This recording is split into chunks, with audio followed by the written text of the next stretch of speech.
तो हमारा fisheries foundation course का लेक्चर 7 स्टार्ट करने से पहले हम एक बार रिवाइज कर लेते हैं हमने अब तक क्या क्या पढ़ा। जैसे हम सभी लेक्चर के स्टार्टिंग में करते हैं। तो हमने सबसे पहले देखा फिशरीज एंड पिसिकल्चर में क्या डिफरेंस है। फिशरीज क्या है? किसी भी वाटर बॉडी में कोई भी लिविंग ऑर्गेनिज्म जिसका कमर्शियल इंपॉर्टेंस है उसकी स्टडी फिशरीज में करते हैं, एंड पिसिकल्चर में सिर्फ फिशेस की स्टडी, मैनेजमेंट या रियरिंग की जाती है। फिर हमने दो टाइप के फिशरीज पढ़े। एक था कल्चर फिशरीज, एक कैप्चर फिशरीज। दोनों इस लेक्चर में हम वापस से देखेंगे और एक दो अलग बेसिस देखेंगे जिसके हिसाब से हम फिशरीज को क्लासिफाई कर सकते हैं।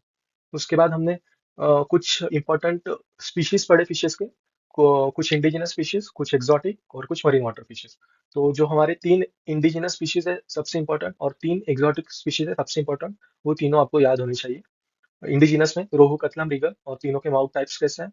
एंड एक्सोटिक में हमारे साइप्रिनस कार्पियो जो हमारा यूरोपियन कार्प है, टिनोफेरिंगोडोन इडेला जो चाइनीज कार्प है, एंड हाइपोप्थानिक्टिस मैलेटिक्स जो वो भी चाइनीज कार्प है। फिर हमने पॉलीकल्चर प्रैक्टिस के बारे में पढ़ा, तो वो क्या होता है, क्यों वो जरूरी होता है। फिर उसके बाद हमने उसके कुछ डिसएडवांटेज भी देखे। फिर हमने कुछ ऐसे फैक्टर्स देखे जो हमें ध्यान में रखने पड़ते हैं। क्या सिलेक्ट करते टाइम हमें कौन सी फिश कल्टीवेट करनी है, वो सिलेक्ट करते टाइम हमें क्या चीजें देखनी चाहिए, हमने वो पढ़ा। फिर हमने 10 इंपॉर्टेंट स्टेप्स देखे फिश कल्चर के लिए। तो वो क्या थे, एक बार जल्दी से हम देख लेते हैं। सबसे पहले क्या करना पड़ता है, प्रॉपर हमें लोकेशन ढूंढनी पड़ती है पॉन्ड को कंस्ट्रक्ट करने के लिए। फिर वहाँ पे वाटर मैनेज करना पड़ता है, वाटर का मैनेजमेंट। फिर उसके बाद पॉन्ड को फर्टिलाइज किया जाता है by giving organic and inorganic manure and fertilizers, जिससे क्या होता है, प्लैंक्टन्स का ग्रोथ बढ़ता है, and planktons are good source of natural food for initial stages of fishes. फिर उसके बाद पॉन्ड से कोई भी चीज जो हमारी फिश की यील्ड कम कर सके करती है, तो उन चीजों को हम पॉन्ड से निकाल देते हैं। जैसे कि एक्वेटिक वीड्स हो गई, प्रेडेटरी इंसेक्ट, प्रेडेटरी और कुछ चीजें होगी अगर, तो उन्हें हम पॉन्ड से निकाल देते हैं, इरेडिकेट करते हैं। फिर हम superior quality of fish seed जो होती है वो हम पॉन्ड में डालते हैं। Superior quality of fish seed कैसे बनाते हैं, bye artificial breeding. Healthy male and superior female से हम स्पर्म एंड एग लेते हैं, उन्हें फर्टिलाइज करते हैं, और जिससे superior quality of fish seed हमें मिलती है, एंड उन्हें हम हमारे फिश पॉन्ड में इंट्रोड्यूस करते हैं। फिर फिश सीड जो होती है वो हैचरीज में हैच होते हैं, एंड हैचलिंग्स निकलते हैं। फिर हैचलिंग्स को हम नर्सरी पॉन्ड में डालते हैं। नर्सरी पॉन्ड में हैचलिंग्स डेवलप होके बनती है फ्राई, एंड फ्राई डेवलप होके फर्दर बनता है फिंगरलिंग। फिंगरलिंग मतलब हमारे फिंगर साइज की जब फिश हो जाती है तब हम उन्हें फिंगरलिंग कहते हैं। फिर फिंगरलिंग को रेजिंग पॉन्ड में डाला जाता है। रेजिंग पॉन्ड में जब फिंगरलिंग 15 से 20 सेंटीमीटर की होती है तब हम उन्हें स्टॉकिंग पॉन्ड में डालते हैं। स्टॉकिंग पॉन्ड में जब फाइनली फिश हमारी मार्केटेबल साइज जब अटेंड कर लेती है तब हम उसे हार्वेस्ट करते हैं, एंड हार्वेस्ट करके हम उन्हें मार्केट में सेल करते हैं। फिर हमने कुछ बाय प्रोडक्ट्स पढ़े फिश इंडस्ट्री के, जो 6 इंपॉर्टेंट बाय प्रोडक्ट्स है, आपको उनके नाम पता होने चाहिए, सबके बारे में आपको दो दो तीन तीन लाइन पता होनी चाहिए। सबसे पहले हमने ईसिंग ग्लास पढ़ा। ईसिंग ग्लास किससे बनता है, फिश मॉ से। फिश मॉ मतलब जो ड्राइड एयर ब्लैडर होता है बोनी फिशेज में, उनसे ईसिंग ग्लास बनता है। फिर हमने फिश ऑयल पढ़े, liver oil, cod liver oil वगैरह। फिर हमने फिश मिल पढ़ा, फिर फिश प्रोटीन, फिश फ्लोर, और आखिर में हमने फिश स्किन। ये 6 हमने फिशरी इंडस्ट्री के बाय प्रोडक्ट्स पढ़े। फिर लास्ट लेक्चर में हमने देखा कार्प्स क्या होते हैं। सभी फिशेस को कार्प्स कहते हैं क्या? नहीं। जो फिशेस ऑर्डर साइप्रिनी फॉर्मेस को बिलोंग करे उन्हें कार्प्स कहते हैं, उन्हें साइप्रिनिड्स भी कहा जाता है। जैसे रोहू, कतला और मृगल जो हमारे इंडियन मेजर कार्प्स हैं, वो तीनों हमारे ऑर्डर साइप्रिनी फॉर्मेस को बिलोंग करते हैं। फिर हमने जो हमारे तीन इंडियन मेजर काप्स हैं उनके बारे में पढ़ा, उन्हें मेजर काप्स क्यों कहा जाता है हमने वो देखा। फिर एक्सोटिक काप्स जो तीन इंपॉर्टेंट है वो हमने देखे। फिर monoculture practice and polyculture practice को हमने समझा। एंड लास्ट में हमने पिछले लेक्चर में मोनोसेक्स कल्चर क्या होता है, उसकी क्या जरूरत होती है, हमने वो पढ़ा। तो अभी हम शुरू करते हैं हमारा lecture 7 of HSC fisheries, integrated fish culture and types of fisheries. तो हम देखते हैं हम इस लेक्चर में क्या क्या पढ़ने वाले हैं। सबसे पहले हम देखेंगे इंटीग्रेटेड फिश कल्चर क्या होता है। फिर हमने जैसे बताया आपको क्लासिफिकेशन ऑफ फिशरीज करेंगे, हम तीन बेसिस के फिर फिशरीज को क्लासिफाई करेंगे। उसके बाद हम देखेंगे इंटीग्रेटेड बॉडी का फिश कल्चर क्या होता है। हमने लास्ट लेक्चर में ही बताया आपको इंटीग्रेटेड फिश कल्चर क्या होता है। फिश कल्चर के साथ में अगर हम पिग फार्मिंग करें, पोल्ट्री करें, या फिर पैडी मतलब राइस को कल्टीवेट करें, तो हम उसे इंटीग्रेटेड फिश कल्चर कहते हैं। तो हम वही डीप में यहाँ पे देखेंगे। फिर लास्ट में हम देखेंगे प्लैंक्टन्स क्या होते हैं। तो हम स्टार्ट करते हैं इंटीग्रेटेड फिश कल्चर क्या होता है। हम हमारा कोई भी पॉन्ड है, जैसे पॉन्ड है, तो इस पॉन्ड में क्या हमारी फिशेज हम कल्चर कर रहे हैं। तो अभी वो फिशेज को क्या चाहिए, खाना। खाना मोस्टली फिशेज का क्या होता है, प्लैंक्टन्स होते हैं। एंड प्लैंक्टन्स के लिए क्या चाहिए, फर्टिलाइजेशन ऑफ पॉन्ड हम करते हैं। हमने important steps of fish culture में पढ़ा कि फर्टिलाइजेशन ऑफ पॉन्ड जरूरी होता है, जिसके लिए inorganic and organic manure and fertilizer हम पॉन्ड में देते हैं। तो वो inorganic and organic manure fertilizer जो हमें चाहिए फर्टिलाइजेशन ऑफ पॉन्ड के लिए, जिससे प्लैंक्टन्स की ग्रोथ इंक्रीज हो, उसके लिए एक और तरीका है।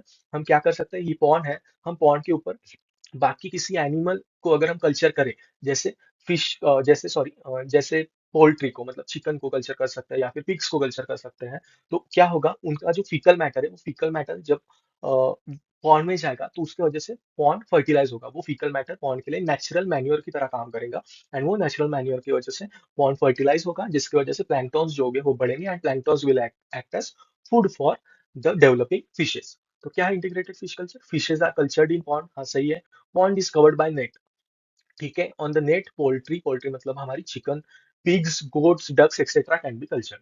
Integrated poultry fish farming, integrated duck cum fish farming. अगर चिकन को हम कल्चर करते हैं फिश के साथ साथ, तो हम उन्हें क्या कहते हैं? Integrated poultry fish farming. अगर डक को करेंगे तो क्या कहते हैं? Integrated duck cum fish farming.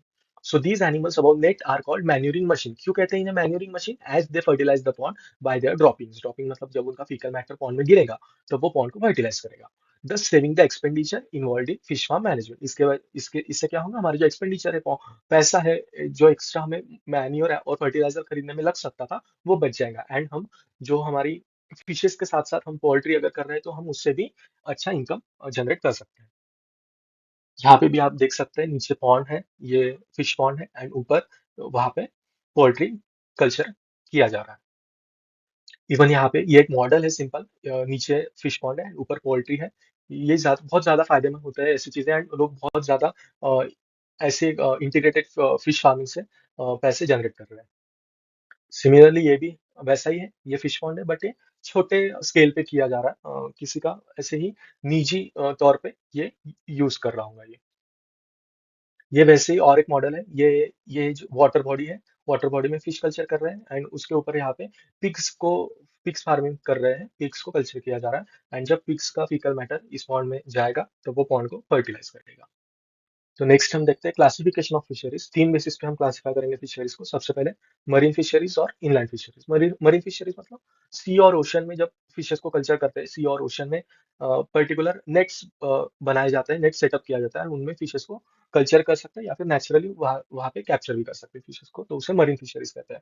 Next है इनलैंड फिशरीज। इनलैंड फिशरीज मतलब जब रिवर या फिर पॉन्ड में या फिर लेक्स में फिशेस को कल्चर करते हैं, तब हम उन्हें इनलैंड फिशरीज कहते हैं।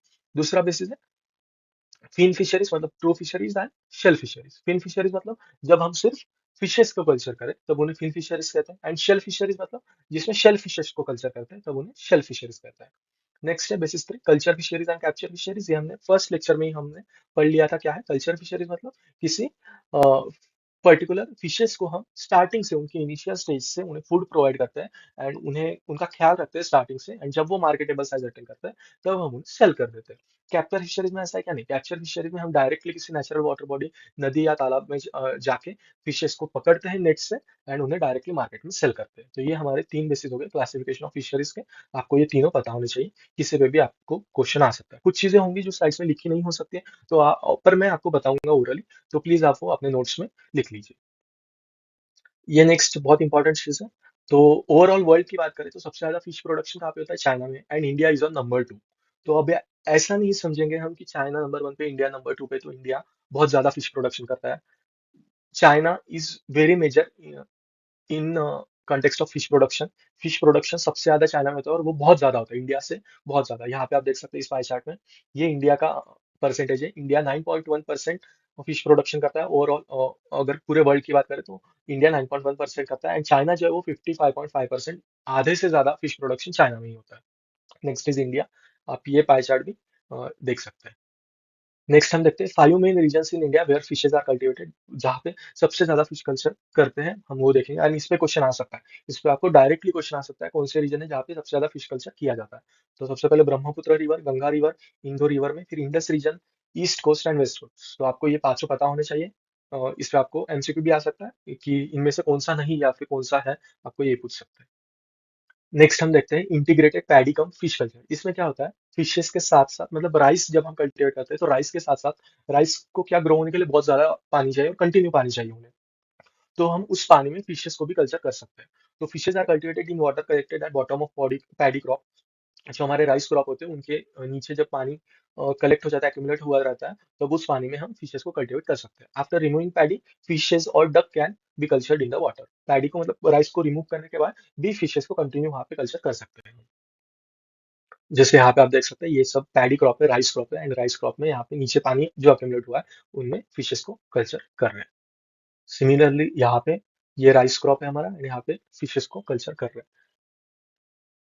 यहाँ पे भी आप देख सकते हैं राइस क्रॉप है, पैडी क्रॉप है, नीचे बहुत ज्यादा पानी एक्यूमुलेट होता है। राइस क्रॉप को चाहिए, कंटिन्यू पानी चाहिए रहता है, एंड उसके साथ साथ वो पानी में फिशेस को कल्चर किया जा सकता है।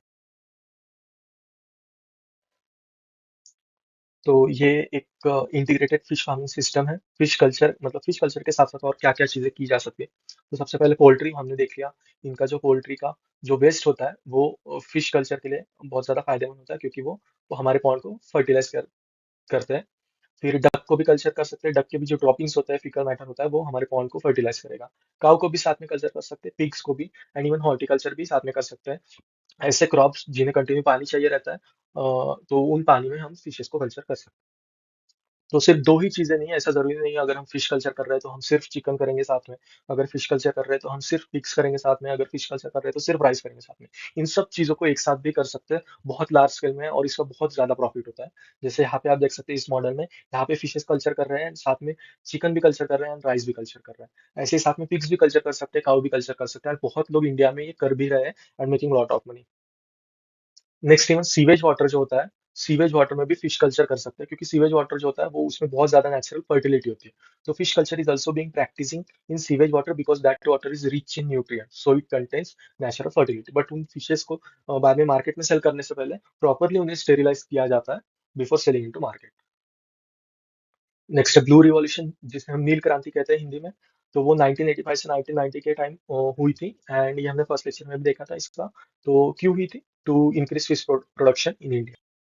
नेक्स्ट हम देखते हैं प्लैंक्टॉन्स। प्लैंक्टॉन्स क्या होता है? जैसे हमने पहले भी आपने सुना और हमने भी आपको पहले बताया, जो इनिशियल स्टेजेस होती है फिश के, वो प्लैंक्टॉन्स पे ही फीड करते हैं, प्लैंक्टॉन्स पे ही डिपेंड करते हैं वो। तो प्लैंक्टॉन्स क्या है? Planktons are tiny microscopic aquatic organisms which have locomotory organs but weakly developed. Locomotory organ में प्रेजेंट होते हैं बट वो रूडिमेंटरी होते हैं, वो उन्हें यूज नहीं कर सकते।